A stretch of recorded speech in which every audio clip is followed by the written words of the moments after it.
Hello everyone. ఈరోజు పిల్లలందరికీ బాగా ఇష్టమైన స్నాక్స్ మరమరాల ముద్దలు ఎలా తయారు చేయాలో చూసేద్దామా?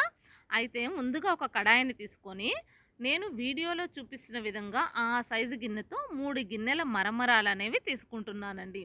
మీరు మీకు నచ్చిన కప్పుతో మరమరాలనేవి తీసుకోవచ్చు. ఒక కప్పు మరమరాలకి పావు కప్పు బెల్లంని తీసుకుంటే మనకి పర్ఫెక్ట్ కొలత అనేది వస్తుంది. ముద్దలనేవి కూడా చాలా చక్కగా వస్తాయి.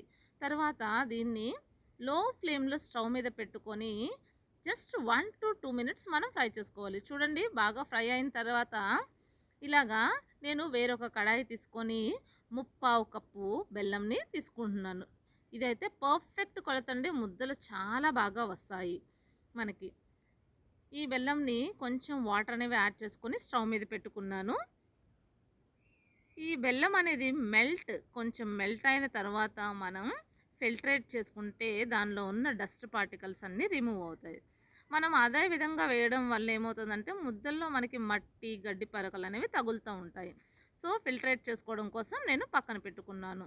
తర్వాత ఇందాక ముందుగా కడాయిలో వేయించుకున్న మరమరాల్ని పక్కకు తీసుకొని అదే కడాయిని మళ్ళీ స్టవ్ మీద పెట్టుకున్నాను. చూడండి ఫిల్టరేట్ చేసుకుంటే బెల్లం వాటర్‌ని ఎంత డస్ట్ వచ్చిందో. సో ఈ విధంగా డస్ట్ అనేది సెపరేట్ చేసుకుంటే మనకి బాగుంటుంది.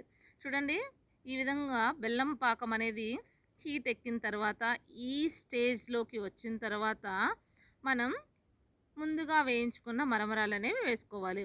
బెల్లం ఎలా రావాలి అని అంటే పాకం తీగ పాకం వచ్చేంత వరకు వెరీ లైట్గా, అంటే చూడండి నేను వీడియోలో చూపిస్తున్న విధంగా సన్నటి తీగ పాకం వచ్చింది. ఆ స్టేజ్లో కనుక మనం మరమరాల్ని యాడ్ చేసుకున్నట్లయితే ముద్దలు అనేవి చాలా పర్ఫెక్ట్గా చాలా టేస్టీగా ఉంటాయండి. పిల్లలందరికీ బాగా ఇష్టంగా క్రంచీ క్రంచీగా క్రిస్పీ క్రిస్పీగా ఉంటాయి. చూడండి ఈ స్టేజ్లో ఉన్న తర్వాత మనం మరమరాలు అనేవి యాడ్ చేసుకొని స్టవ్ కట్టేసుకుంటున్నాను బాగా కలిపెట్టుకున్న తర్వాత.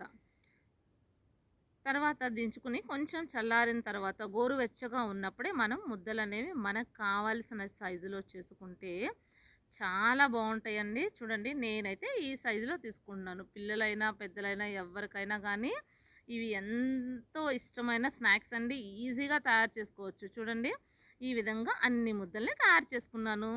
అంతే, మనందరికీ ఎంతో ఇష్టమైన పిల్లలకి బాగా ఇష్టమైన మరమరాల ముద్దలనేవి రెడీ.